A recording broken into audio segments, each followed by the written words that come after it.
Hello friends, मैं आपका mentor AK Singh और आज फिर हम अपने यूपी TGT और PGT में हिस्ट्री और पॉलिटिकल की तैयारी करेंगे। यानी कि हिस्ट्री और पॉलिटिकल के जो भी टॉपिक हैं उन्हें देखेंगे और RPSC और अन्य जितने भी टेस्ट हैं यानी कि TGT हैं, RPSC हो गया, RPSC फर्स्ट ग्रेड यानी कि PGT और सेकंड ग्रेड TGT की तैयारी करेंगे। SST पॉलिटिकल साइंस और हिस्ट्री के जितने भी टॉपिक हैं वो कवर करेंगे। ऑल इंडिया TGT PGT में जितने पॉलिटिकल साइंस और हिस्ट्री के टॉपिक हैं उनको कवर करेंगे। तो समय व्यर्थ न करते हैं, चलिए शुरू करते हैं और वीडियो को देखते हैं। आज का टॉपिक देखते हैं और आज की क्वेश्चन जो पूछे गए हैं वो देखते हैं और कहीं ना कहीं आपके सिलेबस से अकॉर्डिंग जो क्वेश्चन आते हैं वो देखते हैं। तो चलिए देखते हैं क्या नाम आज के महत्वपूर्ण इतिहास के प्रश्न। ये वो प्रश्न है बच्चों जो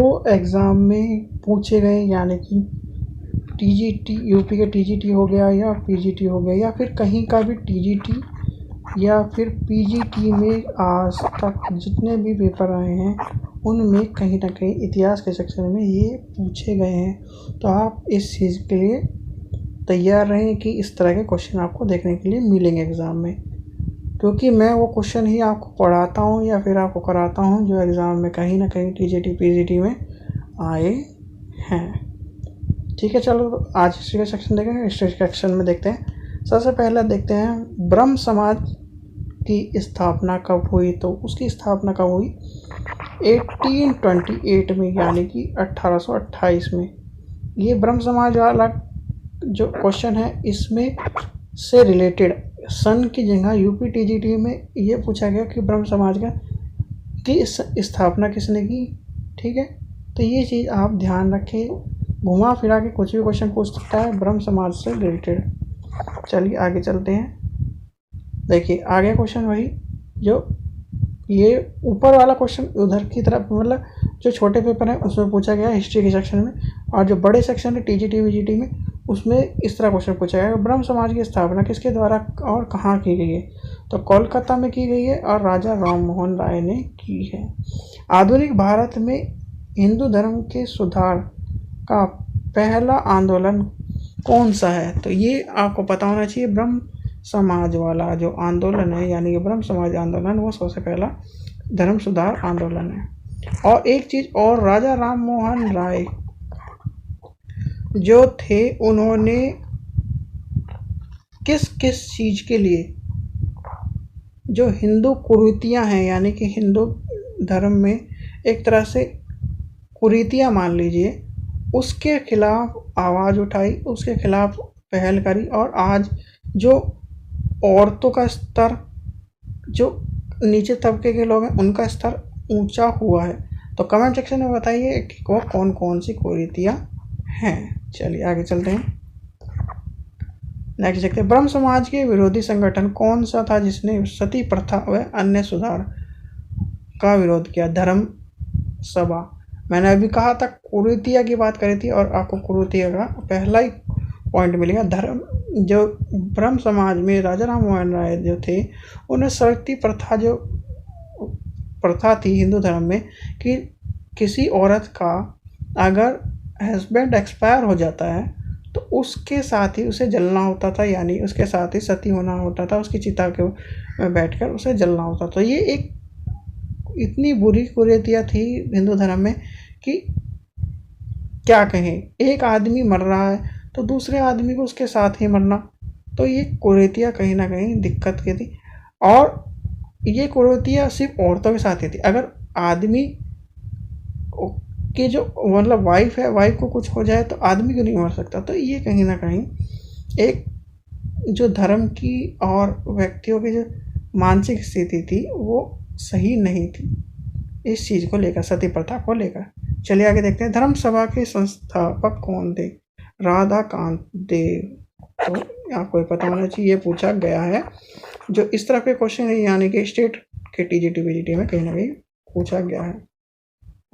चलिए, सती प्रथा का अंत कब हुआ? 1829 में। किसने किया? आपको पता है, राजा राम मोहन राय ने इसका अंत किया। चलिए एक चीज़ और पूछा जाता है कि राजा राम मोहन राय ने इसका अंत किस प्रकार किया? तो राजा राम मोहन राय ने अंत इस प्रकार किया, उन्होंने सती प्रथा का जब विरोध किया था, जो सती औरत थी उसी से विवाह कर कर उसका जो विरोध किया था, इसका आपको पता होना चाहिए। आर्य समाज की स्थापना कब हुई? तो आर्य समाज की स्थापना 1875 में यानी 1875 मुंबई में हुई थी। आर्य समाज, आपने देखा होगा आर्य समाज के मंदिर होते हैं, तो और आर्य समाज के द्वारा बहुत से लोग शादी भी करते हैं, तो उस चीज़ के बारे में बात कही गई। आर्य समाज के संस्थापक कौन थे? Dayanand Saraswati. Most important question है, कई बार पूछा गया है, यानी एक तरह से मान लीजिए टीजीटी हो गया या फिर पीजीटी हो गया, टीजीटी पीजीटी हो गया, या फिर जीके टाइप क्वेश्चन जितने भी आते हैं उसमें भी कई बार पूछा गया आर्य समाज के संस्थापक कौन है? दयानंद सरस्वती जी हैं। तो आपको ये पता होना चाहिए आर्य समाज के संस्थापक कौन है। चलिए आगे देखते हैं, आगे क्या कह रहा है। आर्य समाज किसके विरुद्ध है? तो धर्म की अनुष्ठान या मूर्ति पूजा के ऊपर है। आपने देखा होगा आर्य समाज के जो मंदिर है उसमें मूर्ति पूजा और धर्म अनुष्ठान के विरोध का करता है। चलिए आगे चलते हैं। 19वीं सदी में भारतीय पुनर्जागरण के पिता किसे माना जाता है? तो राजा राम मोहन राय को 19वीं शताब्दी के पुनर्जागरण के पिता माना जाता है। पुनर्जागरण के पिता क्यों माना जाता है? जो इनके कदम थे या फिर एक तरह के कार्य थे, वो पुनर्जागरण को एक तरह से जो हम भारत में कुरीतियाँ या पुनर्जागरण का कार्य मानने के लिए या फिर उसके पिता मानने के लिए बिल्कुल सुटेबल वर्ड माना जाता है राजा राम मोहन राय को, क्योंकि इन्होंने बहुत से कदम उठाए। सती प्रथा हो गया, जो कुरीतियाँ थी उन्हें हटाने का काम किया, कहीं ना कहीं एक अच्छा समाज को सुधारने का काम किया था राजा राम मोहन राय ने। अब बहुत से लोग ये कहते हैं कि अंग्रेज आए, हमें लूटा और लूट कर चले गए, उन्होंने हमें बहुत नुकसान पहुंचाया। पर आप ये देखिए कि हमारा जो कंट्री था यानी कि भारत जो था वो राजा यानी किंग के अधीन था, ठीक है, किंग के अधीन था। और किंग के अधीन होने का मतलब ये था, जैसे मुगल आए, बहुत सारे किंग आए, मुगल हो गए, क्षत्रिय वंश हो गए, राजपूत वंश, जितने भी राजा थे वो अपने आप को प्रमुख, और जो प्रजा होती थी उस पर एक तरह से अत्याचार हो गया। बहुत से राजाओं ने क्या ना बहुत साथ भी दिया, तो कहीं ना कहीं ऊंच नीच का जो फर्क था वो चलता जा रहा था। व्यक्ति स्वतंत्र नहीं था, अपनी इच्छा से कोई काम नहीं कर सकता था, राजा को प्रमुख मानना होता था, राजा के बिना कुछ नहीं होता था। तो जब अंग्रेज आए तो अंग्रेजों ने बहुत सी प्रथा शुरू करी, शिक्षा प्रथा शुरू करी। जब पहले के टाइम पे जो बड़ी कास्ट का जो व्यक्ति होता था यानी ब्राह्मण या इस तरह के, वही शिक्षा प्राप्त कर सकता था, छोटी जात का व्यक्ति शिक्षा प्राप्त नहीं कर सकता। तो कहीं ना कहीं जब एजुकेशन सिस्टम मैकाले ने शुरू किया और भारत में आया तो एजुकेशन आई। देखो हर चीज़ का पहलू होता है, इतिहास हम जब तक पढ़ेंगे नहीं, जानेंगे नहीं, और किसी भी चीज़ को गलत कहना सही नहीं होगा। क्योंकि अंग्रेज का आना, अगर अंग्रेज ना आते तो आज भी हम गुलाम होते, कोई सी रियासत के अंदर होते या फिर कोई सी उसमें गुलाम होते, और आज भी हम राजा के आदेश पर ही चल रहे होते। या राजा कहता कि आज मेरी सेना भर्ती होकर क्या नाम इससे युद्ध करना है, तो हम युद्ध कर रहे होते, हम स्वतंत्र नहीं होते। आज आप और मैं जिस तरह यूट्यूब पे बैठ के कहना वीडियो देख रहे हैं उस तरह भी नहीं होते, चाहे टेक्नोलॉजी कितनी भी हो जाए। क्योंकि आपने देखा होगा जहाँ पर किंगडम है या फिर तानाशाह है, अब आप किंग जॉन्ग को ले लीजिए, तानाशाह है, वहाँ पर ना यूट्यूब फैसिलिटी है, बहुत सारी फैसिलिटी नहीं है, किंग जॉन्ग के अलावा वहाँ पर किसी की नहीं चलती। तो इस तरह का है तानाशाह या फिर राजा का सत्ता। चलिए आगे चलते हैं उस चीज़ को।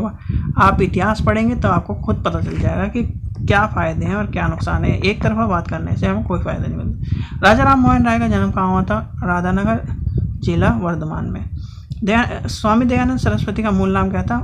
मूल शंकर। ये पूछा गया क्वेश्चन है टीजीटी पे, पीजीटी में भी, तो इसलिए आपको पता होना चाहिए। राजा राम मोहन राय ने इंग्लैंड जाने के बाद ब्रह्म समाज की बागडोर किसे दी थी? रामचंद्र ये वाला क्वेश्चन जब रामचंद्र वाला एक इसमें पूछा गया था कि किसने दी थी, उसमें राजा राम मोहन राय था। और किसे दी थी बागडोर, तो उसमें रामचंद्र जी का नाम आएगा। ठीक है, तो इस चीज़ का ध्यान रखना। किसके प्रयासों से ब्रह्म समाज की जड़ें उत्तर प्रदेश, पंजाब और मद्रास में फैली थी? केशवचंद्र सेन, ये ध्यान रखना, केशवचंद्र सेन उत्तर प्रदेश में नहीं पूछा गया, ये और जगह के TGT में पूछा गया है। चलिए आगे चलते हैं। 1850 में कोलकाता में किस आत्म सभा की स्थापना की थी? किसने की थी? तो वह राजा राम मोहन राय ने। राजा राम मोहन राय डेविड हैरियर हसन संस्था किससे जुड़ी है? हिंदू कॉलेज से, यानी हिंदू कॉलेज से जुड़ी है। थियोसोफिकल सोसाइटी की स्थापना कहाँ हुई थी और कब हुई थी? तो 1975 में न्यूयॉर्क में हुई थी। और एक चीज़ और बताइए, 1975 में और क्या हुआ था? कमेंट सेक्शन में बताइए मुझे। थियोसोफिकल सोसाइटी की स्थापना भारत में कब हुई थी? तो 1882 में मद्रास में हुई थी। तो इस चीज़ का ध्यान रखना। सत्यप्रकाश की जो सत्यप्रकाश है वो किसकी रचना है? तो वो है दयानंद सरस्वती की। बहुत बार पूछा गया है, तो इस चीज़ का इसे नोट कर लीजिए आप। वेदों की ओर लौटो, दयानंद सरस्वती। 2 क्वेश्चन इंपॉर्टेंट कह लीजिए, कुछ ही कह लीजिए, कई बार TGT में पूछा गया है, तो इस चीज़ का आप ध्यान रखें कि इस चीज़ का ध्यान रखें। दयानंद सरस्वती की जो ये रचना है और जो दयानंद सरस्वती का नारा है वेदों की ओर लौटो, ये पूछा गया है, तो इस चीज़ का ध्यान रखें। चलिए, रामकृष्ण परमहंस के जो स्थापना है, मिशन है, उसके बारे में पूछा गया है, तो वो है 1896 से लेके इतने बेलोर, कोलकाता। आगे देखते हैं, रामकृष्ण मिशन की स्थापना किसने की थी? स्वामी विवेकानंद जी ने। और स्वामी विवेकानंद जी के गुरु कौन थे? बिल्कुल आपके सामने है, स्वामी विवेकानंद जी के गुरु रामकृष्ण परमहंस जी थे, जो कि काली माता की पूजा करते थे और काली के परम भक्त कहा जाता है, जिसके लिए कालीबाड़ी यानी कोलकाता वाला जो मंदिर है कालीबाड़ी वाला, वो भी फेमस है। अलीगढ़ आंदोलन किसने चलाया था? तो अलीगढ़ आंदोलन सर सैयद अहमद खान ने। पूछा गया क्वेश्चन है, बहुत बार पूछा गया, तो इसलिए ध्यान रखें। अलीगढ़ मुस्लिम विश्वविद्यालय की नींव किसने डाली? सर सैयद अहमद खान ने। दोनों क्वेश्चन पूछे गए हैं, तो जो बताए मैंने क्वेश्चन पूछे गए हैं, तो वो TGT में पूछे गए हैं, TGT PGT में कहीं ना कहीं हिस्ट्री में पूछे गए हैं और कभी ना कभी पूछे गए हैं, तो इसलिए आप इस चीज़ का ध्यान रखें और इस चीज़ के बारे में बिल्कुल भी हल्के में मत लें। ठीक है बच्चों, ये था आज के जो इम्पोर्टेंट क्वेश्चन, कहीं ना कहीं दयानंद सरस्वती से रिलेटेड जो पूछे गए थे हिस्ट्री में कहीं ना कहीं से, वो मैंने उठाकर आपको एक छोटी सी वीडियो में आपको दे दिए हैं। और आप इसमें से जो क्वेश्चन है उसे याद कर लीजिएगा, पूछे गए क्वेश्चन है, क्योंकि इसमें से क्वेश्चन जो 4-5 क्वेश्चन है वो कई बार रिपीट हो चुके हैं, जैसे दयानंद सरस्वती वाला है, वेदों की ओर लौटो, तो ये क्वेश्चन आपसे पूछे गए हैं। अलीगढ़ आंदोलन वाला पूछा गया, अलीगढ़ विश्वविद्यालय वाला पूछा गया, तो इस तरह के क्वेश्चन TGT में पूछे गए हैं। ठीक है बच्चों, आशा करता हूँ वीडियो पसंद आएगी। वीडियो पसंद आई तो लाइक करें, शेयर करें, चैनल को सब्सक्राइब करें। इसी तरह आपकी वीडियो मिलती रहेगी TGT PGT की, हिस्ट्री की। और एक चीज़ और, जितने भी इंडिया में TGT PGT SST TGT में हिस्ट्री का पार्ट, पॉलिटिकल का पार्ट जो मैं करा रहा हूँ, और पॉलिटिकल PGT और TGT जितने भी पार्ट हैं वो उसी हिसाब से करा रहा हूँ जो ओवरऑल इंडिया के जितने भी एग्जाम है उसमें सिलेबस आता है।